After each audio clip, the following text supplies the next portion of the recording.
Sri Lanka will issue captive elephants with their own biometric identity cards and ban their riders from drinking on the job under a wide-ranging new animal protection law. Many rich Sri Lankans, including Buddhist monks, keep elephants as pets to show off their wealth, but complaints of ill treatment and cruelty are widespread. The new measures are aimed at protecting the animals' welfare and include strict regulations around working elephants as well as mandating a daily 2.5-hour bath for each creature.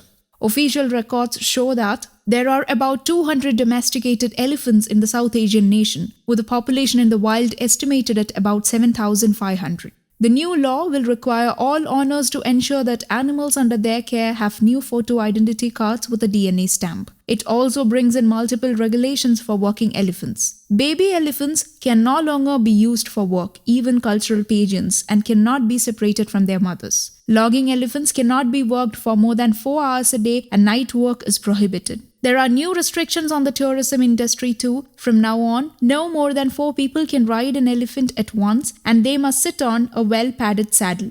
Their use in films is banned, except for government productions under strict veterinary supervision, as is allowing their riders to drink while working. The person who owns or has the custody of such elephants shall ensure that the mahout is not consuming any liquor or any harmful drug while employed. Wildlife Protection Minister Vimala Veera Dissanayaka said in a Gazette notification dated Thursday. Owners must send their animals for a medical checkup every 6 months. Those who violate the new law will have their elephant taken into state care and could face a 3-year prison sentence. Capturing wild elephants in Sri Lanka is a criminal offence punishable by death, but prosecutions are rare. Animal rights activists as well as elephant experts have alleged that over the last 15 years, more than 40 baby elephants have been stolen from national wildlife parks. News Desk, Kaumudy English.